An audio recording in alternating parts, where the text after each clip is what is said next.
Quick little Aurora build guide for Season 15. Nothing really changes in Season 15, but I wanted to make a little guide for my Aurora build that I'm using currently, like in literally all of my games. If you look at history, it's the same build every game.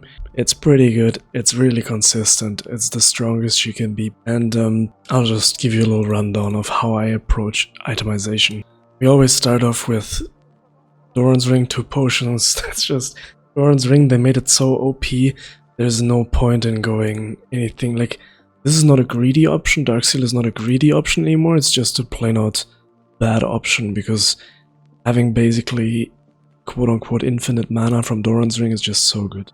That's the thing, like you get so much mana from it, it's just too strong. Which is fine, you know. The way I play is on my first back, if it's like a very active matchup and I know I can one-shot my opponent without having to spend or having to trade many turns of spells, I will just go Dark Seals first back. Dark Seals and Refillable. Refillable is actually incredibly important, but I'm going to talk about it in a second. If you don't go Dark Seal, I can't even speak, you want to go Sapphire Crystal. That's because 300 mana is enough to get you through the second part of the laning phase. When you back and you come back to the lane, you have like enough mana to actually out-trade people.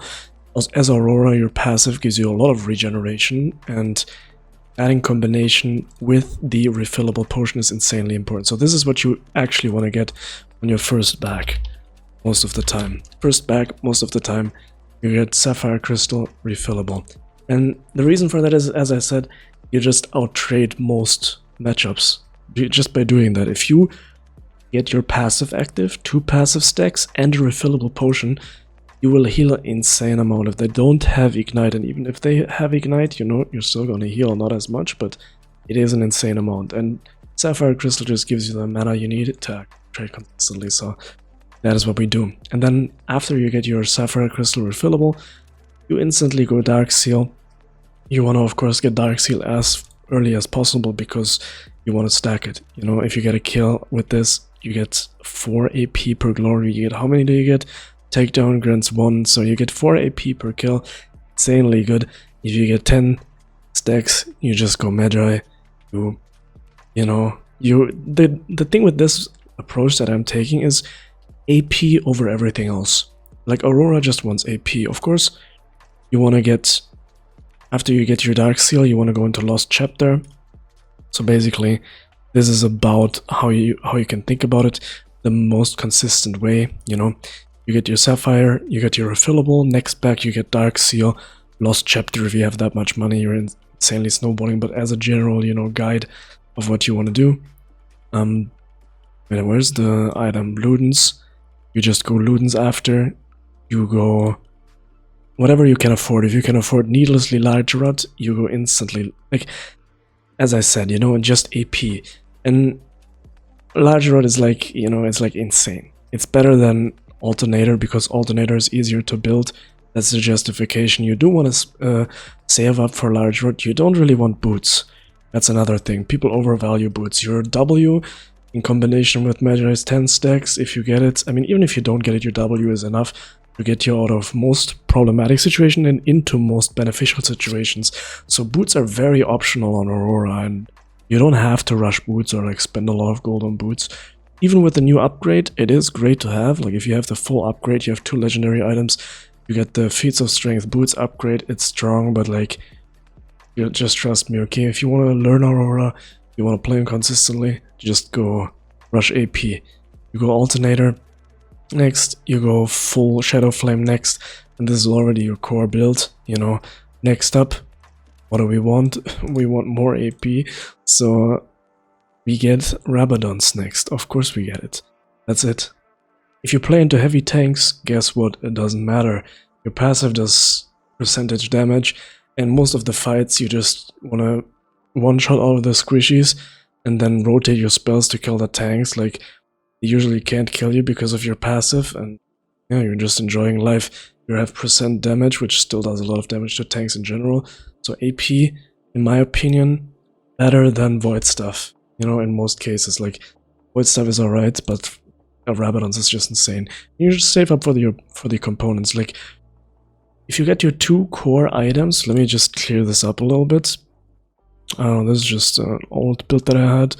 If you have the core items like this, where is it? There it is. Just put it in here. If you have your core items, like, you can beat a lot of matchups already. Like, or basically all of them. Even if you put out the Rabadons for a second, just your core items here, you beat basically all of the matchups that exist in League of Legends in the side lane, unless they're like Omega Fed, which can happen, but it's very rare, you know? In most cases, it's just you didn't play well enough, because Aurora can kind of choose which fights she wants to take. With her E, you can disengage very easily, even into like very fed melees, you can just disengage. That's the whole point, right? So you get your stacks in team fights, you just W into the team fight. I mean, you can watch my videos if you want to see like how it's played, but yeah.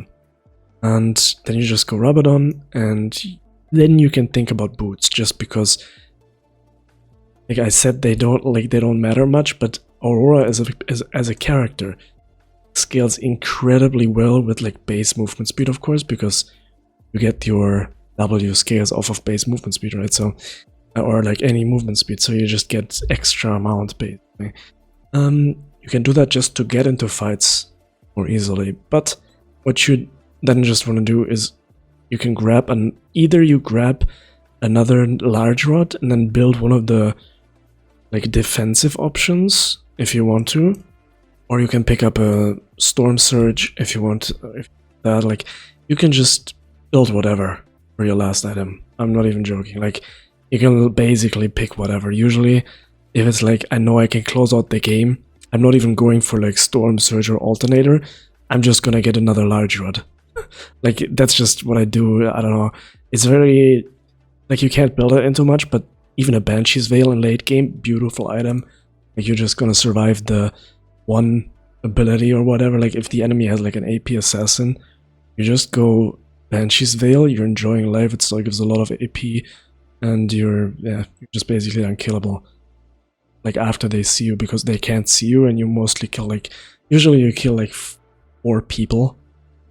The second the enemies can see you, it's like 4 enemies dead, so you don't need it, but I'm just saying there isn't really a better AP option, that's all it is. If there was another, like, if Rabadons would stack, I would say just build another Rabadons, but that's not possible, right? So you want to close out the game, either get a Needless or get like, where is it, Storm Surge. You can build it if you have like insane amounts of money for no reason. If the game goes super late game, Banshee's Veil is usually nice, because that means you can get like a better angle to get into a fight and then win the game that way. So items are only a means to actually fighting enemy, so more AP makes you stronger to fight, which means buy more AP so you're stronger in fights. Easy peasy. That's my Aurora itemization guide, and enjoy. That had the components of a joke, but it wasn't funny. I woke up early